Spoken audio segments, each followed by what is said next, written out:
हो जरा बडबड बंद करा.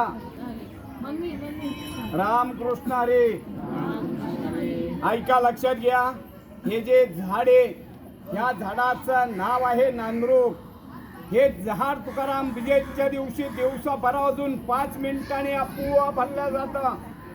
म्हणजे फाल्गुन मध्य द्वितीया होळी पौर्णिमा झाल्याच्या नंतर 2 दिवसांनी तुकाराम बीज असते. तर त्या दिवशी इथं 2 ते 3 लाख यात्रा असते. त्या दिवशी हे झाड दिवसा 12 वाजून 5 मिनिटांनी आपोआप भरलं जातं. आणि तुम्ही गावामध्ये गेला की तिथं पांडुरंगाची स्वयंभू मूर्ती आहे. पंढरपुरावरनं देव या ठिकाणी आलेले.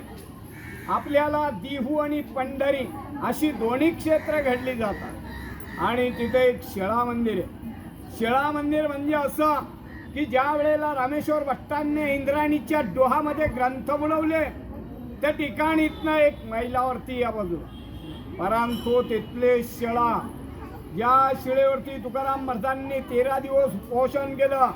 आणि 13 दिवसानंतर जे ग्रंथ कोरडेच्या कोरडे वरती आले ते ग्रंथ आणि त्या शिळेची स्थापना मोठ्या मंदिरामध्ये केलेली आहे.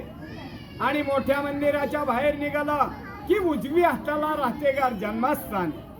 आणि इथनं 3 मैलावरती एकांतात भजन करण्यासाठी जात होते. तो म्हणणारा डोंगर इथनं 3 मैला या बाजूला. आणि हे म्हणजे तुकाराम महाराजांचं वैकुंठ स्थान. त्यांनी समाधी वगैरे काही घेतलेलं नाहीये.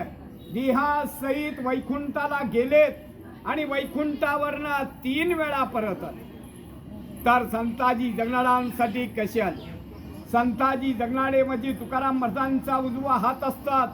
त्यांनी तुकाराम महाराजांच्याकडनं वचन घेतलेलं असतं. वचन असं घेतलेलं असतं की तुम्ही वैकुंठाला गेले तर मी तुमची सेवा करेन. आणि मागाहून जर मी वारलो तर माझ्या दियाला मुठमाती करायला तुम्हाला यावं लागेल.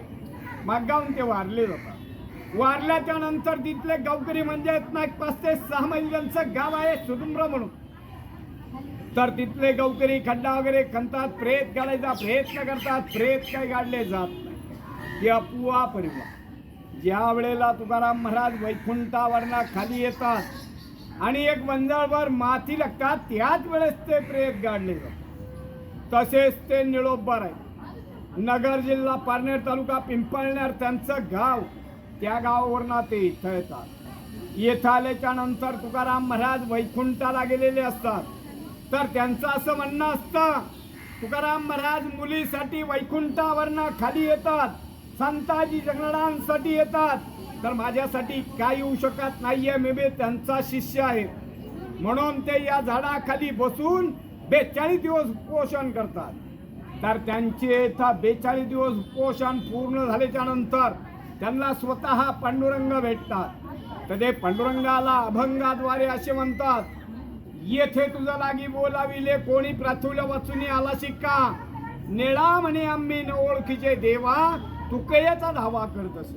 मी तुकाराम महाराजांचा धावा केलेला आहे, तुझा धावा केलेला नाहीये, तुला मी ओळखत नाहीये, तू इथे आला कशासाठी, असे निळोबर आहे पांडुरंगाला म्हणतात.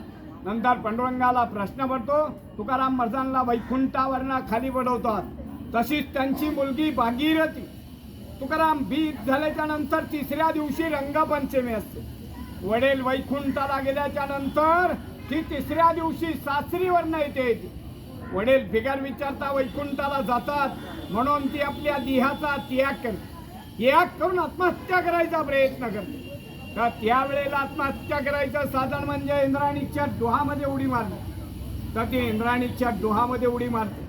उडी मारल्याच्या नंतर पांडुरंग स्वतः मच्छी अवतार धारण करतात आणि तिला ते वरचेवर तारतात.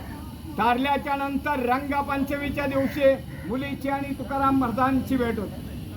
बस मी तुकाराम महाराजांच्या घराण्यातला इथला पुजारी, माझी स्वतःची 10वी पिढी चालू आहे. इथे तुकाराम महाराजांना पांडुरंगाला नैवेद्य करून रोज सकाळी महापूजा केल्या जाते. काय आपली इच्छा असली दक्षिणा दिले तर घेतली जाते, नसले तर जबरदस्ती नाहीये.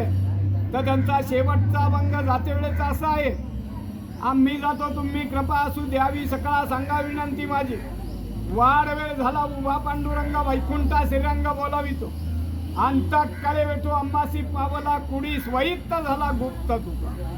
बोला तुकाराम महाराज